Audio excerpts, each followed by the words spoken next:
In our last video, we have completed chapter 12. Now the chapter 13 is direct and inverse proportion. ये हमको पढ़ना है. तो देखो एक्चुअल में हम एक चीज पढ़ते हैं, वो होती है वेरिएशन. वेरिएशन का मतलब क्या होता है? When one quantity, when one thing is related to other thing, when one thing is related to other thing, या one quantity is related to other quantity, as if we change the first quantity, there will be a result change in second quantity. मतलब कहने का ये है, दो quantity इस तरीके से रिलेटेड हो कि हम एक को चेंज करें तो दूसरी भी चेंज हो जाए, दूसरी को चेंज करें तो पहली चेंज हो जाए. अगर ऐसा कुछ सिस्टम है तो उसको हम क्या बोलेंगे कि दोनों क्वांटिटीज के बीच क्या है? वेरिएशन है. क्या है? वेरिएशन है. तो वेरिएशन का डेफिनेशन आपको लिखना है, if one quantity is related to the other quantity in such manner, एक ऐसे तरीके से रिलेटेड है in such manner that if we change the first there will be a result change in second, कि हम एक को चेंज करें तो सेकंड में भी क्या हो? चेंज हो. ये आपकी वेरिएशन की डेफिनेशन होगी.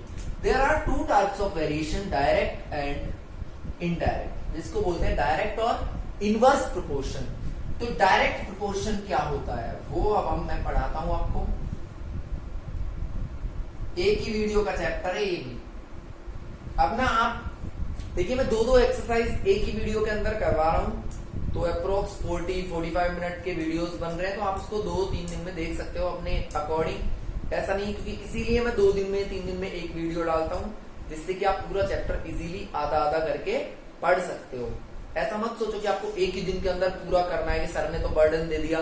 मैं इसीलिए 2 डेज 3 डेज में एक वीडियो डालता हूं, जिससे कि आप इजीली अपना हाफ करके कंप्लीट कर सको. तो डायरेक्ट प्रोपोर्शन क्या होता है? If we increase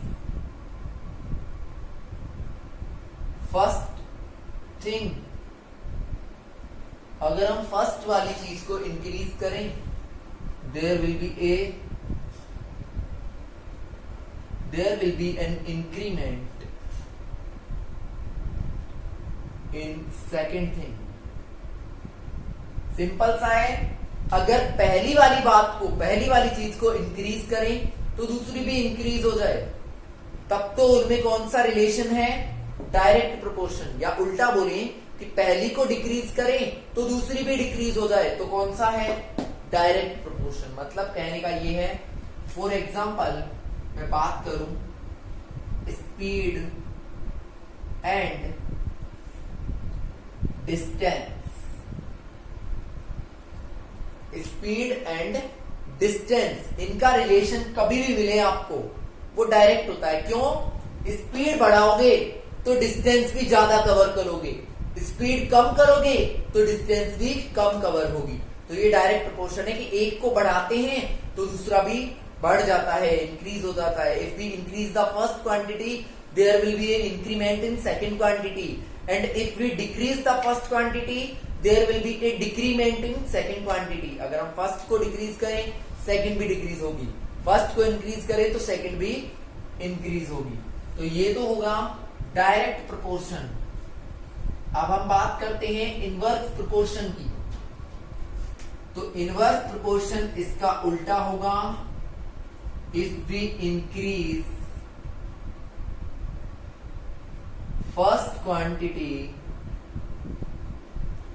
there will be decrease in second. अगर हम फर्स्ट में इंक्रीज करें तो सेकंड में डिक्रीज होगा. For example speed and time का जो रिलेशन होता है, अगर आप स्पीड को इंक्रीज कर दो तो टाइम अपने आप डिक्रीज हो जाएगा. अगर मैं चल रहा हूं 40 किलोमीटर की स्पीड से और मैं 1 घंटे में पहुंच गया कितने? 40 किलोमीटर. अगर मैं स्पीड इंक्रीज कर दूं तो मुझे टाइम कम लगेगा. अगर मैं स्पीड को 80 किलोमीटर पर आवर कर दूं ना तो हाफ आवर ही लगेगा. तो मतलब स्पीड को बढ़ाने से टाइम क्या हो रहा है, कम हो रहा है, तो फिर हम क्या बोलेंगे कि वो इनवर्स प्रोपोर्शन है। अच्छा, आपको सिर्फ और सिर्फ दो फॉर्मूले यहाँ पे याद करने हैं। दो फॉर्मूले जिसको याद हो गए वो ये चैप्टर उंगलियों में कर देगा। On tips you can solve these questions. Direct proportion के लिए और इनडायरेक्ट प्रोपोर्शन के लिए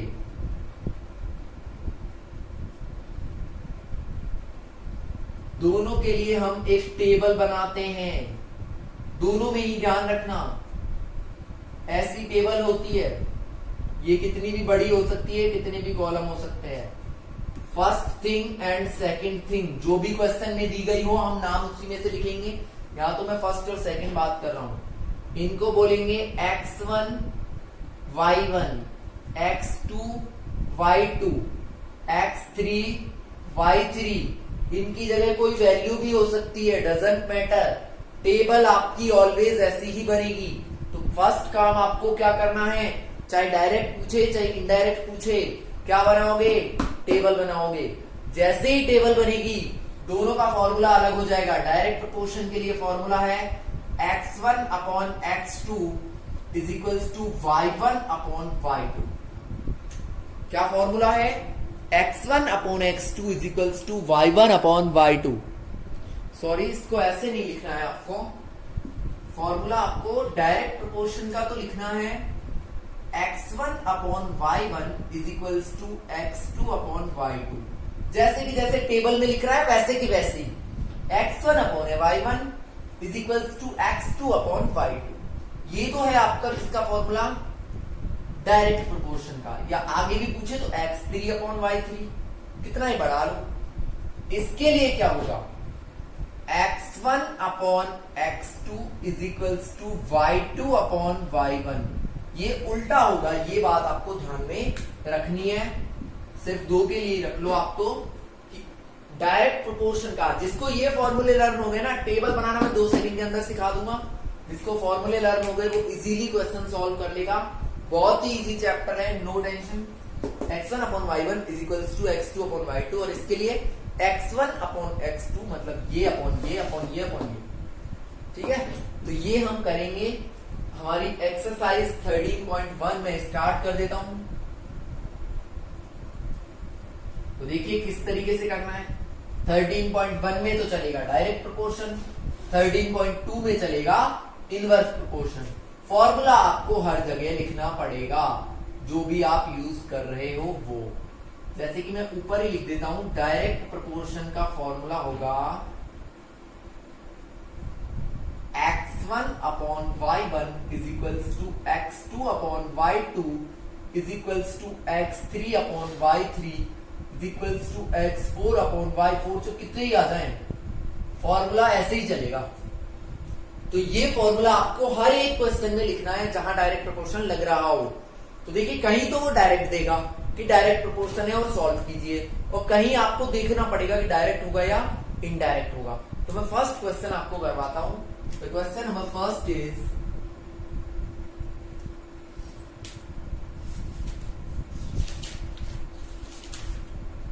following are the car parking charges।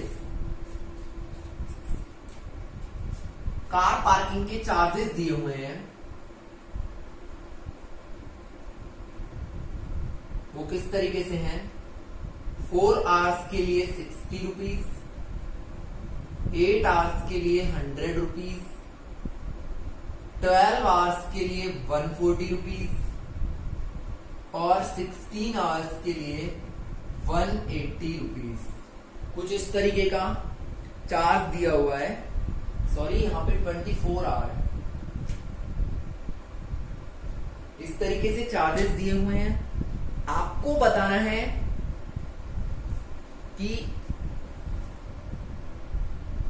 ये डायरेक्ट प्रोपोर्शन में है या नहीं है, सिर्फ इतना सा बताना है। तो देखिए, एक तो क्या दे रखा है टाइम और एक दे रखा है रुपए। तो हम टेबल बनाएंगे।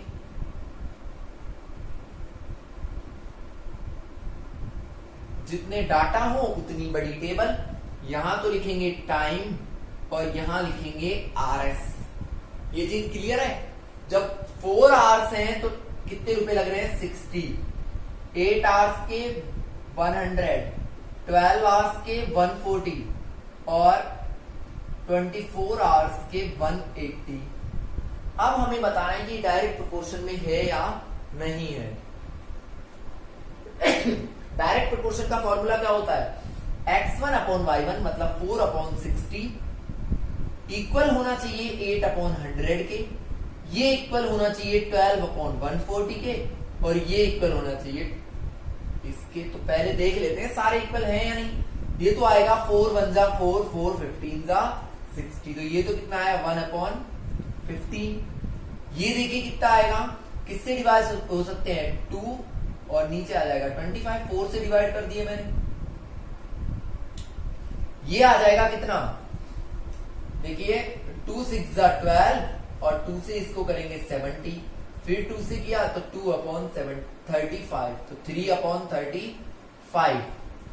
आगे बात करते हैं, इसको डिवाइड करोगे तो 6 4 जा 24 और 6 से इसको करोगे 30, वापस 2 से तो 2 अपॉन 15। अब आप मुझे बताओ सारे रेशियो इक्वल है क्या? नहीं है कोई भी इक्वल। जब इक्वल नहीं है तो these are not in direct proportion, तो ये डायरेक्ट प्रोपोर्शन में नहीं है। अगर सारे इक्वल आते तो डायरेक्ट प्रोपोर्शन में होते ये क्वेश्चन। तो ये हमारा फर्स्ट क्वेश्चन है कि ये जो रेशियो है, ये जो चार्जेस लग रहे हैं, ये डायरेक्ट प्रोपोर्शन में है या नहीं है। नेक्स्ट क्वेश्चन होगा हमारा,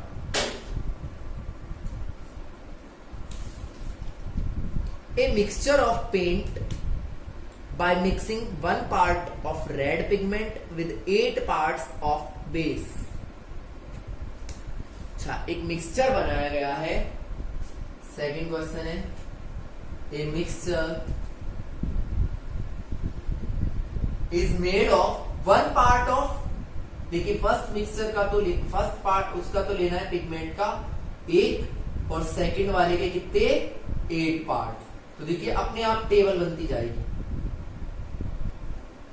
आपको कुछ भी नहीं करना है। फर्स्ट वाले का 1 पार्ट, सेकंड वाले के 8 पार्ट। अच्छा, नेक्स्ट वाले के 4 पार्ट। वो पूछ रहा है ये चीज, find the parts of the bed that needed to be added, और टेबल आपको बनी हुई दी है 1 4 7 12 और 20। ये टेबल दी हुई है और यहां पे ऐसे ब्लैंक ब्लैंक करके दिया हुआ है। ठीक है भाई, अब हमें क्या करना है? ये ब्लैंक स्पेस फिल करने हैं। आपको मैंने सिंपल सा तरीका बताया, सारे रेशियो क्या होंगे? इक्वल होंगे, क्योंकि ये कैसा प्रोपोर्शन है? डायरेक्ट प्रोपोर्शन है। ठीक है भाई,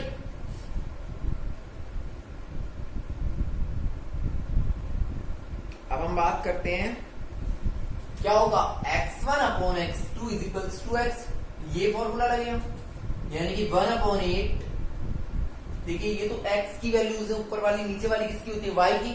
तो पहली वैल्यू तो दी हुई है y1, ये y2, ये y3, ये y4 और ये y5। ये हमने मन से लिख दिया यहाँ पे।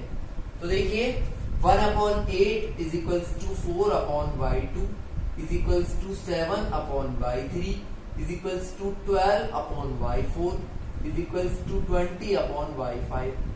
होगा या नहीं होगा? क्योंकि सारे रेशियो कैसे होते हैं? इक्वल होते हैं भाई।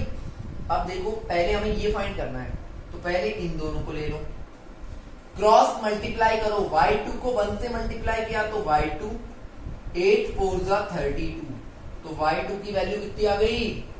32। अच्छा, y2 वाला पार्ट हो गया। तो देखिए हम इसको इरेज कर देते हैं या इसको छुपा लो।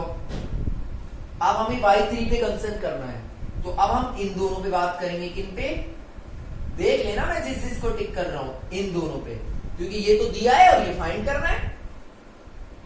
अब देखो क्या होगा, दोनों को क्रॉस मल्टीप्लाई करो। y3 1 जा y3 और 8 7 जा 56, तो y3 की वैल्यू आ गई 56। अच्छा, y3 भी आ गया ये तो। अब y4 वाले पे कंसर्न करो, और ये तो गिवन है ही, y4 1 जा y4, क्रॉस मल्टीप्लाई करना है, 12 8 जा 96, ये भी फ्री हो गया। अब y5 वाले पे, तो y5 1 जा y5, 20 इंटू 8 करेंगे तो 160, ये क्या हो गया हमारा आंसर हो गया। बस इतना सा ही हमें करना था। जहां आपको टेबल बनी मिल जाएगी, आपके क्वेश्चन 2 सेकंड के अंदर सॉल्व हो जाएंगे। The next question is in question number 2। ये जो क्वेश्चन नंबर 2 दिया है, इसी में if one part of red pigment is 75 ml, आपको यही दिया हुआ है क्वेश्चन नंबर 3 में कि जो 2 दिया है, क्वेश्चन नंबर 2 दिया है, इसका वन पार्ट अगर 75 ml के इक्वल हो, एक पार्ट कितने के इक्वल हो, 75 के, यानी कि ये तो फर्स्ट वाला और ये सेकंड वाला, one part is equals to 75 ml। तो पूछा क्या है उसने, then find red pigment should be mix with 1800 ml। तो 1800 ml के साथ कितना मिक्स किया जाएगा, ये पूछा है। तो देखिए थर्ड वाले की टेबल हमने बना ली, सेकंड क्वेश्चन से ही बनाए, सिर्फ इतना सा काम करना है आपको, x1 upon y1 is equals to x2 लिख लो इसकी जगह, x2 अपॉन y2। अब क्या करेंगे, क्रॉस मल्टीप्लाई, तो 75 x2 इज इक्वल्स टू 1800। हमें किसकी वैल्यू चाहिए, x2 की, तो 75 को इधर ले जाओ, किसमें जाएगा, अपॉन में, क्योंकि इधर मल्टीप्लाई में है। सबको काटो, इसको 3 से काटोगे 25, 3 से करेंगे 600,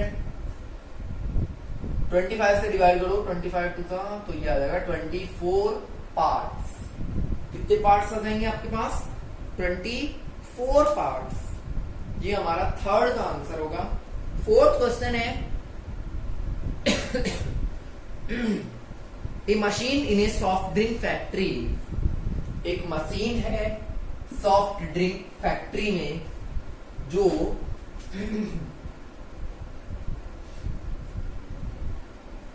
फिल्स 840 बोटल्स, एक तो दे रखी है बोटल्स और एक दे रखे हैं आवर्स। 840 बोतल फिल करती है 6 आवर में। कितने आवर्स में, 6 आवर्स में। तो वो पूछ रहा है how many bottles will it fill, ये कितनी बोतल फिल करेगा इन 5 आवर्स, 5 आवर्स में। तो ये टेबल बन गई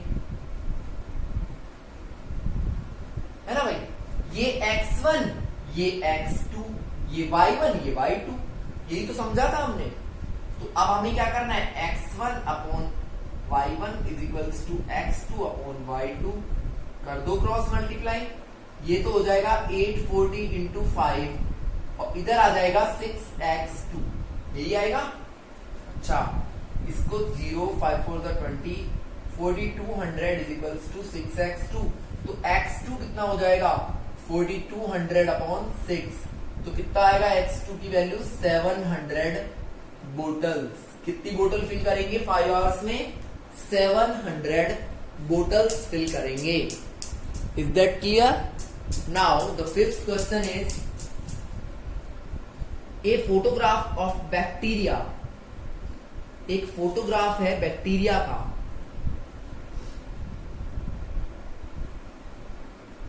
इज 50,000 टाइम जूम। एक बैक्टीरिया का फोटोग्राफ है, उसको जूम किया गया है कितने टाइम, 50,000 टाइम। ठीक है भाई, और उसकी लेंथ कितनी हो जाती है, कितनी जूम हो जाती है, 5 सेंटीमीटर। तो एक तो है कि कितने टाइम जूम किया गया है और एक है लेंथ, दो चीजें दी गई हैं। वो पूछ रहा है कि 20,000 टाइम जूम करें तो लेंथ कितनी होगी। सिंपल सा है, ये टेबल बन गई, x1 x1 x2 y1 y2, तो यहां लिख दो y2, क्रॉस मल्टीप्लाई करो, पहले तो डिवाइड की फॉर्म में लिख लेते हैं। ठीक है भाई, क्रॉस मल्टीप्लाई कर दो, कर दिया, क्या आएगा 50,000 y2 इज इक्वल्स टू यहां आ जाएगा 1 लाख, क्योंकि ये 2 से मल्टीप्लाई होगा ना, 5 2 10 और 4 0, तो y2 की वैल्यू कितनी आएगी 1 लाख अपॉन 50,000, तो 0 0 0 0 0 0 0 0 5 2 10, तो y2 की जगह कितना आएगा 2 सेंटीमीटर। कितना आंसर आ जाएगा 2 सेंटीमीटर। अब हम नेक्स्ट करते हैं, इन ए मॉडल ऑफ शिप, एक शिप का मॉडल है और एक ओरिजिनल शिप होता है। एक तो ओरिजिनल लेंस देगा वो, एक मॉडल में लेंस देगा, तो हम लिख लेते हैं एक तो ओरिजिनल और एक है मॉडल में। ठीक है भाई, जब लेंथ ऑफ शिप 12 मीटर है तब तो बनता है कितना, देखिए दिया हुआ है in a model of ship the mast is 9 centimetre height while actual is 12 metre. जब एक्चुअल 12 मीटर है तो मॉडल में कितना होता है 9, मॉडल में है 9 तो एक्चुअल में है 12, है ना। वो पूछ रहा है, लेकिन ये दे रखा है मीटर में और ये है सेंटीमीटर में, ये चीज ध्यान रखना। वो पूछ रहा है आगे कि if the length of ship is 28 metre, की ओरिजिनल की लेंथ अगर हम 28 मीटर कर दें तो मॉडल की लेंथ कितनी होगी। ये x1 y1 x2 y2, लेकिन देखिए ये सेंटीमीटर में है और ये मीटर में है, तो पहले हम दोनों को इक्वल करना होगा। ठीक है, तो हम इक्वल कर लेते हैं। ये कितना हो जाएगा 1200 सेंटीमीटर हो जाएगा ना, upon 9 is equals to 2800 upon y2, कर दो क्रॉस मल्टीप्लाई, कितना आएगा 1200 y2 is equals to 2800 into 9, into तो करते हैं, तो y2 की वैल्यू क्या होगी 2800 इंटू 9 अपॉन 1200, 2 0 से 2 0 कैंसिल, कट सकते हैं तो काट लो, 3 3 9 3 4 12, 4 से इसको काटोगे 7, तो y2 की वैल्यू आ जाएगी कितनी कि 21 सेंटीमीटर का क्या बनेगा मॉडल बनेगा। कितने सेंटीमीटर का बनेगा 21 सेंटीमीटर का। ठीक है भाई, तो ये आपको सिंपल से क्वेश्चन है, इसमें सिर्फ एक टेबल बनाना आना चाहिए।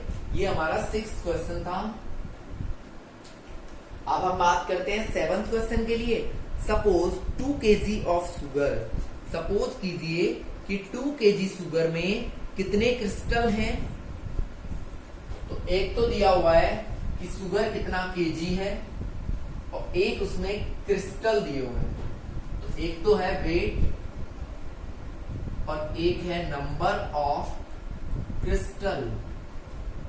तो पहला क्या दिया है कि 2 kg शुगर में कितने क्रिस्टल हैं 9 × 10⁻⁶ इतने क्रिस्टल है। ठीक है भाई, आपको बताना है 5 kg में कितने होंगे और 1.2 kg में कितने होंगे। हमारी टेबल यही बन जाएगी। टेबल ड्रॉ करना जरूरी नहीं है। देखिए x1 y1 x2 y2 x3 y3, तो हमें तो y2 और y3 फाइंड करने हैं। तो देखो पहले तो इनको इक्वल लिख लो। क्या लिखेंगे 2/9 × 10⁻⁶ इज इक्वल्स टू 5/y2। ठीक है, क्रॉस मल्टीप्लाई किया 2y2 इज इक्वल्स टू 9 5 45 और 10⁻⁶ को ऐसे ही रहने दो भाई। अब हम ले गए y2 इज इक्वल्स टू 45/2 × 10⁻⁶। ये 2 यहां मल्टीप्लाई में था, इधर जाएगा तो डिवाइड में, तो y2 इज इक्वल्स टू हो जाएगा 22.5 × 10⁻⁶। यही हमारा क्या आएगा आंसर आएगा। ऐसे ही हम इसके लिए फाइंड करेंगे, तो इस पे तो ध्यान दो ही मत।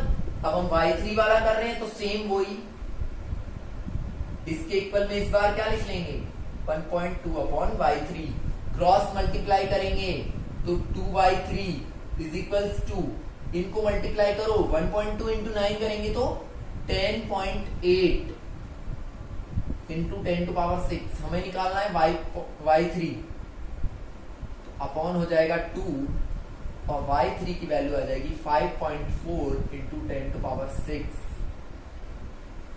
इतने क्या होंगे, क्रिस्टल होंगे। ठीक है भाई, ये था हमारा क्वेश्चन नंबर 7।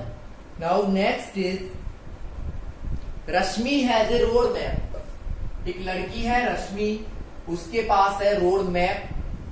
जो रोड मैप है उसका 1 सेंटीमीटर कितने किलोमीटर को रिप्रेजेंट करता है, 18 किलोमीटर को रिप्रेजेंट करता है। 8 क्वेश्चन है कि मैप का तो 1 सेंटीमीटर और ओरिजिनल में 18 किलोमीटर। तो वो पूछ रहा है कि 72 किलोमीटर को रिप्रेजेंट करने के लिए कितना मैप का चाहिएगा। तो x2 ले लेंगे इसको, 1/18 is equals to x2 upon 72, cross multiply करेंगे तो 18x2 इज इक्वल्स टू 72, तो x2 आ जाएगा 72/18, तो कितना आएगा 4 सेंटीमीटर। कितने सेंटीमीटर चाहिएगा, 4 सेंटीमीटर मैप का एरिया चाहिएगा। अब आते हैं हम नेक्स्ट क्वेश्चन पे। 5 metre 60 centimetre height vertical pole. एक पोल है वर्टिकल जो 5 मीटर और 60 सेंटीमीटर हाइट का है, वो शेडो बनाता है 3 मीटर 20 सेंटीमीटर की। देखिए सिंपल सा है, एक तो ओरिजिनल बात करें और एक शेडो में बात करें। दो चीजें हैं यहाँ पे, एक तो ओरिजिनल लेंथ, तो ओरिजिनल तो थी 5.6 लिख सकते हैं उसको, 5 मीटर 60 सेंटीमीटर को, और शेडो में कितनी थी 3.2। आपको बताना है कि अगर ओरिजिनल में लेंथ 10 मीटर 50 सेंटीमीटर हो तो यहां पे क्या होगी y2, और एक आपको बताना है कि अगर शेडो में 5 हो तो ओरिजिनल में कितनी होगी। तो ये देखिए x1 x2 x3 y1 y2 y3। Simple सा है, पहले इन दोनों को लेंगे फिर इन दोनों को लेंगे। तो लीजिए 5.6 upon 3.2 is equals to 10.5 upon y2। ऐसे ही इधर 5.6 upon 3.2 is equals to x3 upon 5। पहली बात पॉइंट से पॉइंट कट गया, यहां भी पॉइंट से पॉइंट कट। अब हम पहले इसको डिवाइड कर लेते हैं, किसी से हो जाए तो देखिए ये 8 से हो सकते हैं, 8 7 जा 56 और 8 4 जा 32। अब क्रॉस मल्टीप्लाई करो तो y2 को 7 से करेंगे तो 7y2, इसको इससे करेंगे तो आएगा 5 4 जा, ऐसे लिख देता हूं मैं, तो 7y2 की वैल्यू आ जाएगी 42 और y2 आ जाएगा 42/7, यानी कि 6 मीटर की क्या बनेगी, उसकी शेडो बनेगी। यहां बात करते हैं तो वही सेम 8 से काट दीजिए, 7/4, क्रॉस मल्टीप्लाई करेंगे तो 7 5 जा 35, x3 इंटू 4 को इधर लाएंगे तो x3 की वैल्यू आएगी 35/4, जो कि कितना आ जाएगा 4 8 जा 32 पॉइंट, 4 7 जा 28, 8.75 मीटर। ये हमारे दोनों क्या होंगे, आंसर होंगे। Now the last question is a loaded truck. एक ट्रक है, ट्रेवल्स 14 किलोमीटर इन 25 मिनट। वो कितना चलता है, 14 किलोमीटर चलता है कितने मिनट में, 25 मिनट में। देखिए लास्ट है हमारा 10, एक तो दे रखा है डिस्टेंस, एक दे रखा है टाइम। ठीक है भाई, जितना ज्यादा डिस्टेंस होगा उतना ही ज्यादा टाइम लगेगा। वो बोल रहा है 14 किलोमीटर चलता है 25 मिनट में। ठीक है भाई, तो आपको बताना है 5 आवर्स में, 5 आवर ये क्या था, मिनट में कितने किलोमीटर चलेगा। तो हम ले लेते हैं x2, पहले 5 आवर को मिनट में चेंज कर लो, कितने मिनट हो जाएंगे, 300 मिनट। आप बताओ 14/25 is equals to x2/300, cross multiply करेंगे तो 25x2 is equals to 14 into 300, x2 की वैल्यू आएगी 14 इंटू 300/25। 25 से इसको डिवाइड करोगे तो आएगा कितना, 25 1 से 25, 5 बचेगा 2, तो x2 की वैल्यू आ जाएगी 168 किलोमीटर। कितना किलोमीटर चलेगा वो? 168 किलोमीटर ट्रेवल करेगा। तो ये हमारे क्वेश्चंस थे डायरेक्ट प्रोपोर्शन के लिए। अब हम नेक्स्ट एक्सरसाइज स्टार्ट करते हैं इनवर्स प्रोपोर्शन के लिए। वहां पे भी आपको सिंपल सा काम करना है, जो फॉर्मूला मैंने लिखा है उसी का आपको यूज करना है। मैं अभी लिख देता हूं इनवर्स प्रोपोर्शन के लिए। तो देखिए वहां फॉर्मूला सिर्फ इतना सा चेंज होगा,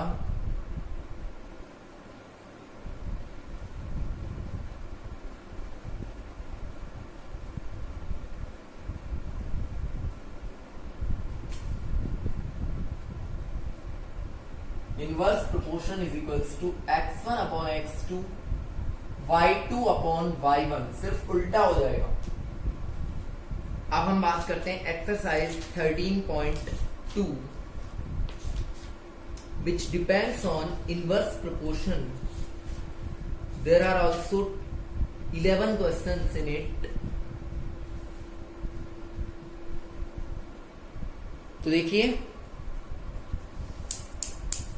फर्स्ट क्वेश्चन है, आपको बताना है which of the following are inverse proportion. Inverse proportion कौन कौन से हैं? 4 पार्ट्स दे रखे हैं, 5 पार्ट्स है सॉरी। फर्स्ट है the number of worker on A job and time. Number of worker and time, अभी मैं आपको एक्सप्लेन कर दूंगा। नेक्स्ट है टाइम और distance.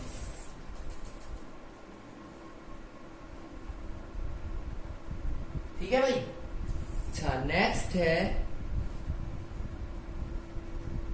Area of land and crop. Area and crop. Third और फोर्थ में है टाइम और स्पीड। टाइम और स्पीड। और लास्ट में है पॉपुलेशन एंड एरिया। आपको बताना है किन किन में तो इनवर्स प्रोपोर्शन बन सकता है और किन में नहीं बन सकता। देखिए number of worker at time ये लेते हैं हम। अगर हम एक जगह पे 10 आदमी काम कर रहे हैं तो ज्यादा टाइम लगेगा, या फिर 20 आदमी काम कर रहे हैं तो ज्यादा टाइम लगेगा। ऑब्वियसली आदमी कम होंगे तो टाइम ज्यादा लगेगा, आदमी ज्यादा होंगे तो टाइम कम लगेगा। मतलब एक चीज को इंक्रीज करते हैं तो दूसरी डिक्रीज होती है।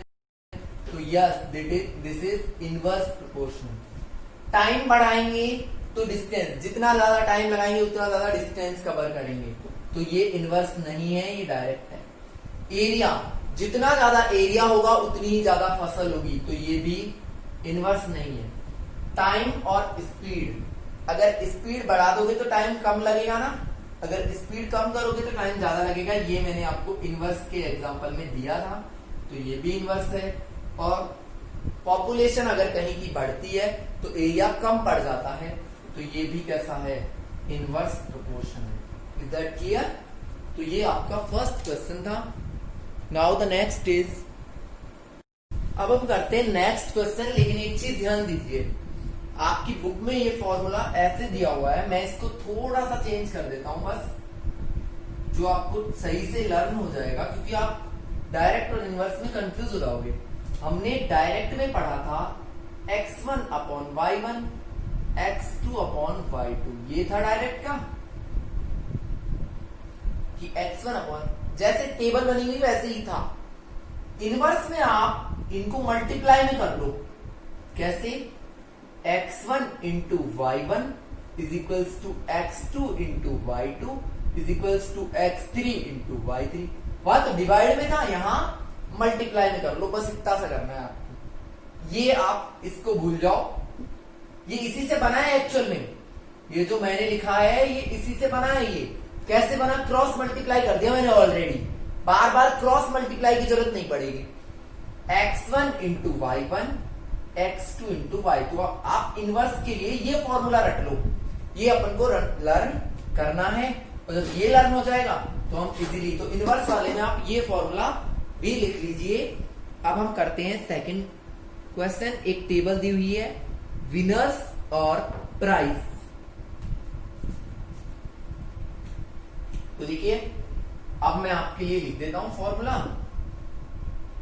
क्या है हमारा x1 into y1, x2 into y2, x3 into y3, ऐसे ही चलता रहेगा। तो टेबल में क्या है, एक तो विनर्स और एक प्राइस। ये सेकंड क्वेश्चन है। फर्स्ट विनर को 1 लाख रुपीज, सेकंड विनर को हमें बताना है, थर्ड विनर को, फोर्थ विनर को,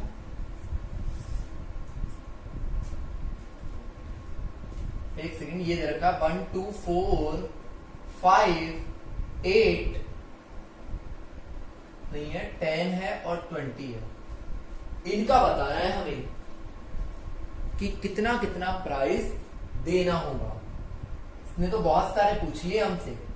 देखिए ये तो क्या है, x1 x2 x3 x4 ये है, ये y1 y2 y3 y4 y5 y6 और y7। अब मैं आपको हर एक क्वेश्चन में सिर्फ तरीका बताऊंगा, करना आपको खुद को है। देखिए कैसे करोगे, x1 into y1 is equals to x2 into y2, यानी कि 2y2 आ जाएगा। ऐसे ही x1 इंटू y1 जो गिवन है ना उसको तो लेना ही है, अब की बार इस पर ध्यान नहीं देना। 4y3 4 इंटू y3, ऐसे ही क्या होगा x1 इंटू ये 5 इंटू y4, ये इंटू ये इक्वल्स टू 8 इंटू y5। तो मैं इन दो को कर देता हूं, बाकी आप खुद करोगे। तो यहां 1 से मल्टीप्लाई करेंगे कोई फर्क नहीं पड़ेगा, 2 को इधर ले आओ तो अपॉन में आ जाएगा। तो y2 की जो वैल्यू आएगी वो आएगी 1 लाख अपॉन 2, यानी कि y2 हो जाएगा 50,000। ठीक है, ये आंसर होगा। y3 की जो वैल्यू होगी वो हो जाएगी 1 लाख अपॉन 4, यानी कि 25,000। इस तरीके से आपको y4 y5 y6 और y7 भी सेम ऐसे ही फाइंड करने हैं, ये आप खुद करोगे। ठीक है भाई।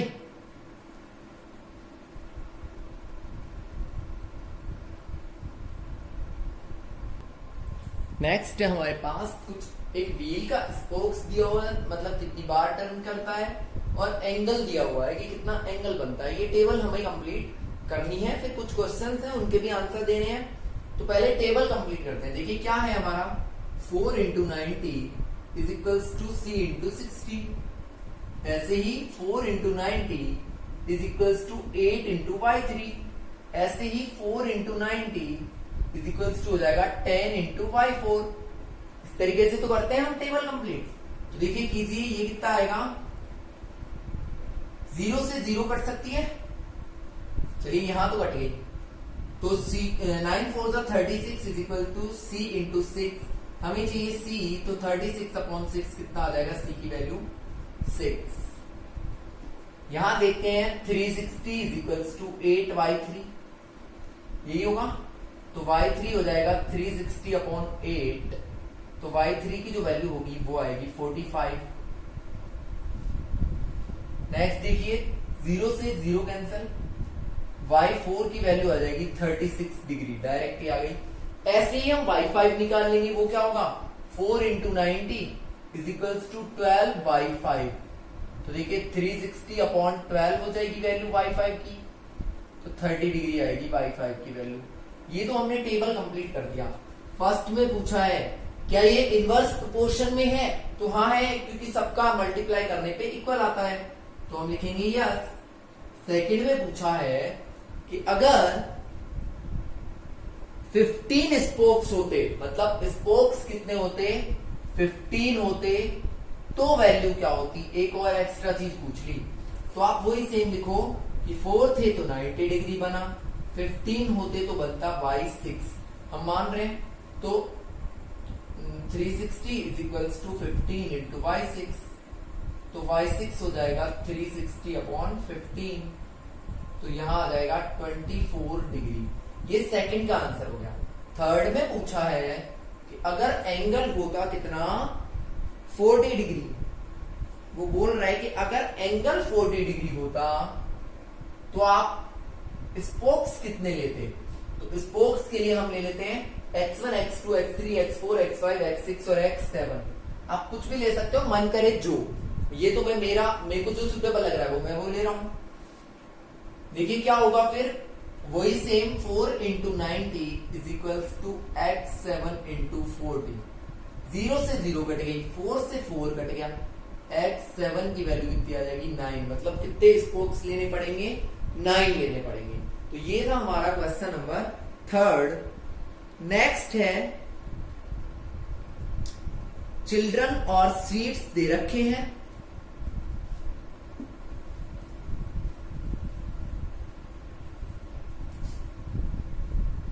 ये आई थिंक 1 घंटे के अप्रोक्स का वीडियो बनेगा, तो आप इसको हाफ ऑफ करके देख लेना अपने अकॉर्डिंग। एक तो दे रखे हैं बच्चे, एक दे रखी है स्वीट्स।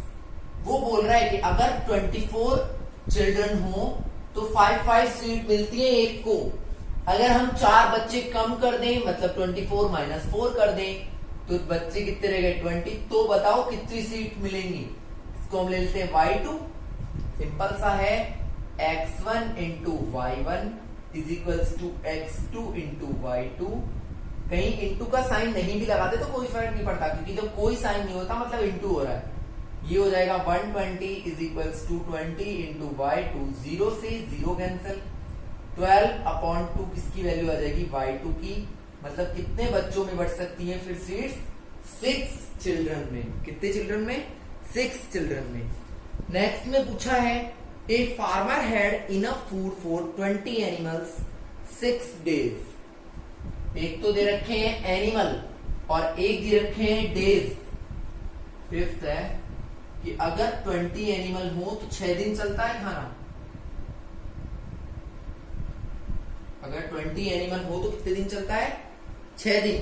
अगर 10 एनिमल्स और इंक्रीज हो गए तो कितने दिन चलेगा? तो हम वही ले लेंगे y2। तो 20 into 6 is equals to 30 into y2।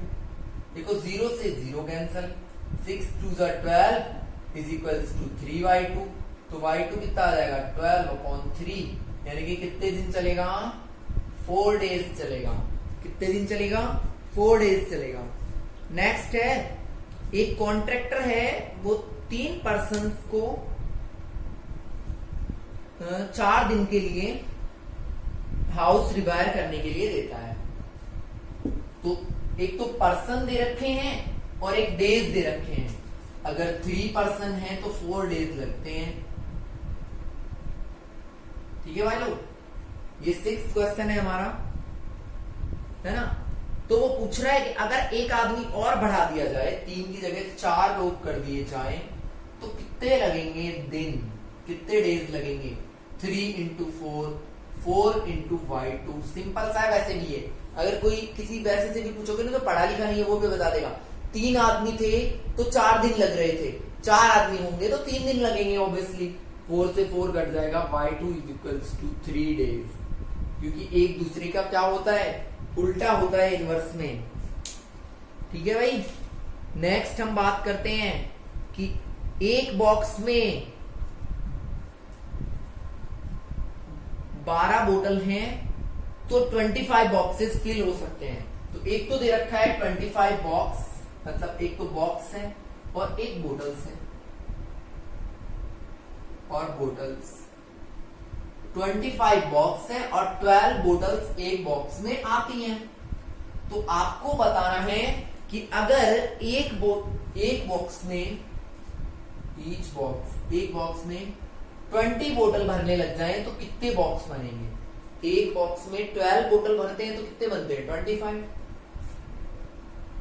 तो 20 बोतल भरेंगे तो हम लेट करते हैं कि x2 बॉक्स भरे जाएंगे। तो देखिए ये हो जाएगा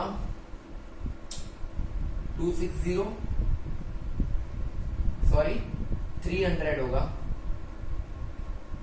और ये 20 इंटू x2, 0 से 0 कैंसल, तो x2 की वैल्यू हो जाएगी 30/2, यानी कि कितने बॉक्सेस भरे जाएंगे?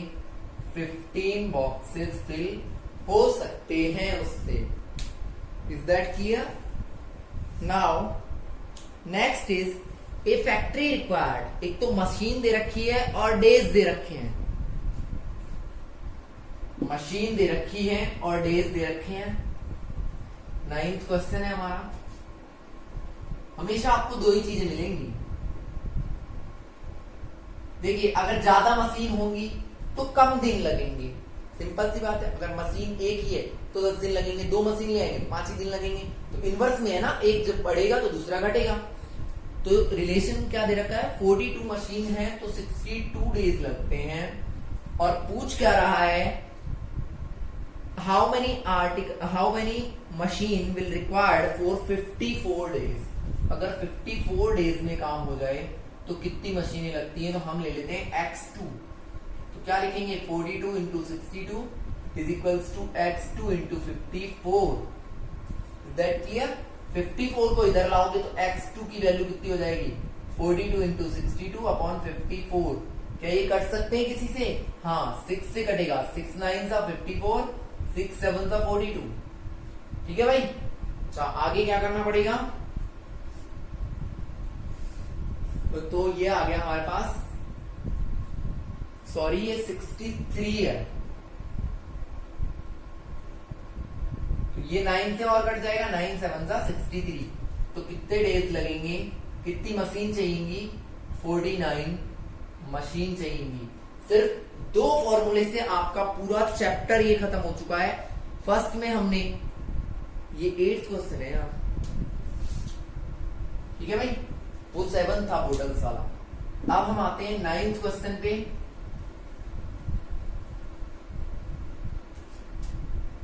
क्या दे रखा है, देखिए a car take 2 hours for at the speed of 60 kilometre पर आवर। 60 किलोमीटर की स्पीड से चले तो कितना टाइम लेती है, पहले ही मैंने बता दिया, स्पीड और टाइम ऑलवेज इनवर्स में होते हैं, 2 लेती है। जब 80 की से चलेगी तो कितना लेगी, ये बताना है। 60 into 2 is equals to 80 into y2। देखो कभी कभी मैं यही काट रहा हूँ 0 0, कभी मैं अपॉन में ले जाता हूँ, कैसे भी कर लो कोई फर्क नहीं पड़ता। मैं यहाँ 0 से 0 काट दूं तो भी वही है, या फिर अपॉन में ले आऊं 80 को तब भी 0 से 0 कटनी है। ठीक है भाई। तो y2 इज इक्वल्स टू आ जाएगा 12 अपॉन 8, और 12 अपॉन 8 की वैल्यू क्या आएगी, 1.5 आवर्स। डिवाइड करके देख लेना, 1.5 आवर्स आएंगे। ठीक है। अब नेक्स्ट है हमारे पास, 2 person could fit new window in 3 days. अगर 2 लोग हों तो विंडो कितने दिन में लगती है, 3 दिन में। तो एक तो हम बात करते हैं डेज की, और एक करेंगे पर्सन की। तो ऊपर पर्सन लिख लो या नीचे लिख लो, कोई फर्क नहीं पड़ता। अगर 2 पर्सन है तो 3 डेज लगते हैं, ये बोला गया है। वो पूछ रहा है फर्स्ट में कि अगर एक पर्सन बीमार हो जाए तो कितने बचे, एक ही तो बचा, तो कितने डेज लगेंगे। तो देखिए 2 into 3 is equals to 1 into y2। तो y2 इज इक्वल्स टू कितने दिन आ जाएंगे, 6 डेज। ये तो फर्स्ट का है। ठीक है भाई। सेकंड में पूछा है उसने, how many person would be required, कितने लोग चाहिए अगर हम एक ही दिन में काम फ्री करना चाहें। तो पर्सन और डेज, देखिए एक रिलेशन तो ऑलरेडी दिया था। वो पूछ रहा है अगर हम 1 डे में काम करना चाहें तो कितने पर्सन चाहिएंगे। तो देखिए 2 into 3 is equals to 1 into x2। तो x2 भी कितना आएगा, 6 पर्सन। क्या आप कितने लोग लगा दो, 6 लोग लगा दो, काम कितने दिन में हो जाएगा, 1 दिन के अंदर फिनिश हो जाएगा। And now the last question of this exercise and this chapter is, a school has 8 periods a day each of 45 minutes। तो एक तो दे रखा है नंबर ऑफ पीरियड, एक दे रखा है टाइम ऑफ पीरियड की नंबर ऑफ पीरियड, और एक दे रखा है टाइम ऑफ पीरियड। मतलब 8 पीरियड लगते हैं, 45 मिनट का एक पीरियड है। आपको बताना है कि अगर 9 पीरियड लगने लग जाएं तो एक पीरियड कितने टाइम का होगा। तो 8 into 45 is equals to 9 into y2। हमें y2 की वैल्यू चाहिए। 8 इंटू 45 अपॉन 9 5 45। तो कितने मिनट के पीरियड लगेंगे? 40 मिनट के पीरियड लगेंगे। ये हमारा क्या होगा? आंसर होगा। तो ये हमारा चैप्टर नंबर 13, ये वाली एक्सरसाइज 13.2 थी, एक्चुअली मैं भूल गया था, तो ये आपको ध्यान में रखना है। अब हमारे पास सिर्फ और सिर्फ 5 चैप्टर्स रिमेनिंग है, क्योंकि हम आई थिंक 11 चैप्टर से 12 चैप्टर कर चुके हैं। एक बार मैं देख लेता हूं कि हम कितने चैप्टर कर चुके हैं। हाँ, हम 11 चैप्टर्स कंप्लीट कर चुके हैं और हमारे पास 5 चैप्टर्स बच रहे हैं, जिनमें से देखिए कौन कौन से हैं। चैप्टर 4 है प्रैक्टिकल ज्योमेट्री, चैप्टर 5 है डाटा हैंडलिंग, चैप्टर 11 था मेंसुरेशन, और चैप्टर 14 है फैक्टराइजेशन, और एक हमारा 15 है जो कि ग्राफ है। तो देखिए ये 3 चैप्टर तो मैं आपको ऑनलाइन में मुश्किल ही करवाऊंगा, क्योंकि ग्राफिकल रिप्रेजेंटेशन फिर मेरे को नोटबुक में करवाना पड़ेगा। तो देखेंगे नेक्स्ट हम 11 और 14 जरूर कर सकते हैं वीडियोस में। तो मैं 2 और 3 डेज में एक ही वीडियो अब अपलोड करूंगा, क्योंकि हमारा सिलेबस हाफ ईयरली का तो कब का ही हो गया था, अब तो ईयरली का होने वाला है। तो आप लोग अपना वर्क कंप्लीट रखें, और एवरी फ्राइडे मैं आपको मैसेज करता हूं, आप लोग वर्क भी सबमिट नहीं करवाते हो, तो प्लीज एवरी फ्राइडे आप लोग वर्क सबमिट करवाएं। Thanks and have a nice day.